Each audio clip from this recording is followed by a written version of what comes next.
Ready for more fake mustache? So when we last left Lenny, he had just reported Casper to the FBI. But the FBI didn't believe him. Gadzooks! If the FBI had traced that call, I would have been arrested. Outrageous! But what I couldn't understand is what did happen to all that money Casper had in his room. I mean, it was billions of dollars. Where could it have all gone? Then I heard Nancy, the anchor woman, again. In other big news, the Heidelberg Novelty Company has been purchased in a cash transaction for a reported sum of $2.4 billion. Sources say the new owner is billionaire hard-nosed businessman Faco Mustache. And they showed a picture of Casper wearing his mustache. Didn't they notice that the picture looked exactly like the one of the bank robber they were just talking about? And that name, Faco Mustache, he was practically spelling it out for them. But at least this explained where the money had gone. The news went to split screen. Nancy was talking to one of those guys who looks like he knows everything. Welcome to the show, Barney. What can you tell us about billionaire, hard-nosed businessman Faco Mustache? And Barney said, never heard of him. Me neither, but I'm sure we'll be hearing a lot more from him in the coming days, Barney. Why? Because he's so handsome? Said Barney. No, Barney, because the Heidelberg Novelty Company is the world's largest manufacturer of voting machines, and the presidential election is just a few days away. Really? Said Barney. Wow. I stopped listening. I was beginning to wonder about something. Even though the FBI hadn't figured out that I was the one who had called in the tip about Casper, maybe Casper had. I mean, it must be obvious. I was in his room and saw the money. Then someone called the FBI and told them he had the money in his room. He must have known it was me. But what would he do about it, I wonder? Would he be mad? That's when our front door was knocked open by a battering ram and fast food restaurant employees burst through, pointing at me and yelling, "There he is, the evil one, grab him." Luckily, I spent many hours planning what I would do if someone broke into the house. True, I thought that it would be a burglar, not a horde of fast food employees, but still, it was a pretty good plan. Step 1.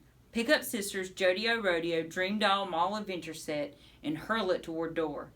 This caught a fry cook in the nose and made a drive-thru cashier trip. I could tell he was a drive-thru cashier because he still had on his headset. Step 2. Throw TV remote controls with ninja-like speed and accuracy. Oof, pow, bam, ouch. All that practice paid off. Step 3. Grab flat screen TV off wall and bash it over their heads. It turned out that the TV was bolted to the wall, so I went to the next step. Step 4. Head for the kitchen. Run around counter, pulling open oven door for them to trip over. Step 5. Grab any dirty dishes from sink and throw them like lethal frisbees. Step 6. While they duck dishes, reverse direction, use stool to jump onto counter, and run back toward living room, leaping easily over their heads, landing with a tuck and roll, and running out the still open front door. The tuck and roll didn't really work because I rolled right into Dad's recliner. Step 7. Jump over porch railing and land on bike. Nobody can catch me when I'm on my bike. Or at least nobody on another bike can catch me. I wasn't expecting someone on one of those little motorized scooters. As I was pedaling toward the streetlight on the corner of Custer Street, I heard a whiny motor fire up. I looked back and saw the drive-thru cashier on a scooter. He was gaining fast. I leaned hard to the right and hit my back wheel brake to go into a skid, taking the corner fast and tight. Drive-thru took it wide and sloppy, but then he hit the accelerator and came flying after me. I knew I couldn't beat the scooter on the open road. I turned onto Morton Avenue, raced past one house, and turned up the alley to Broken Swing Park. He was still behind me. I could hear him talking to his headset, calling for backup. I was pedaling as hard as I could, but he was gaining. That actually helped, because it was still pretty dark, and the scooter's headlights showed me what I was looking for, the little gap in the fence around the McLean's backyard. I shot through the gap and picked up speed fast. The McLean's backyard is a steep hill where everybody goes sledding in the winter. I was flying now, but the bumps made my teeth almost shake out of my head. There's a creek at the bottom of the hill that goes right through the backyard, and I was aiming for the little wooden bridge that crosses it. But then I remembered Tony McLean's ramp.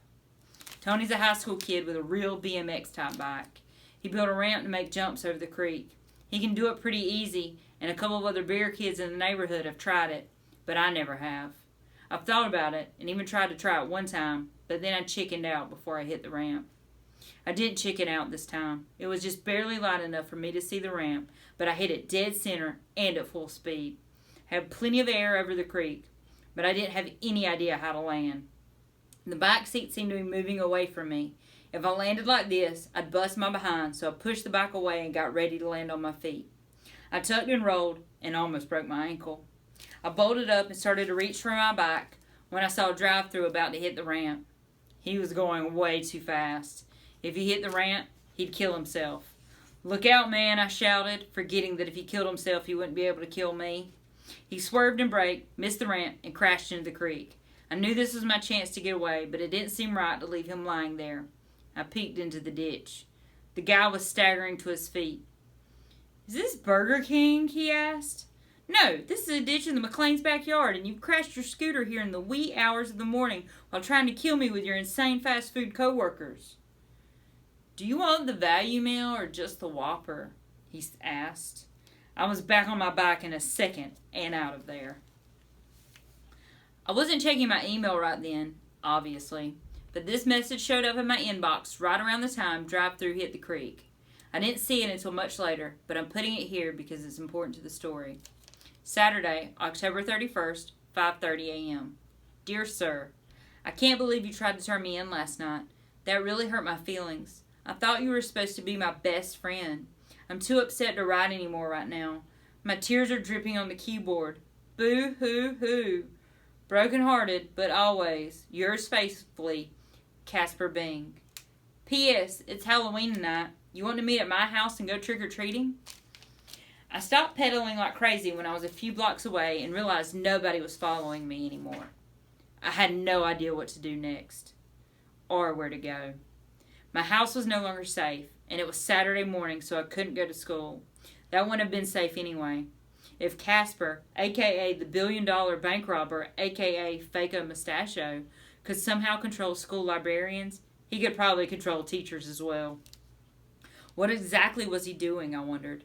How did he get this power to make ordinary accordion players, librarians, truck drivers, party clowns, and fast food employees turn into his henchmen and henchwomen? Brainwashing? Hypnosis? Some kind of zombie mind power magic? Whatever it was, that mustache must be the key. It also meant I had no idea who might come after me next. I saw a lady getting into her car to go to work. Was she going to come after me too? No, she didn't. But I had no way of knowing who was working for Casper. I could trust no one. They gave me two options. I could hide in the woods where I wouldn't have to worry about anybody except maybe brainwashed forest rangers. Or I could do what Casper had done and get a disguise. A disguise would allow me to keep an eye on things and try to figure out what Casper was up to. I mean, if I went off and hid in the woods, there would be no one to stop him from doing whatever it was he was doing. It was hard to believe that Casper was really a bad guy. He had always been pretty nice to me. Maybe he had gone crazy. Either way, I had to get that disguise, and there was only one place I could think of to get it: Sven's Fair Price Store. It was a long ride there on my bike. By the time I got downtown, it was 7:45, but Sven's hadn't opened yet. A sign said, extended Halloween hours, 8 a.m. to midnight. Today was Halloween, I realized. I would only have a little while to wait.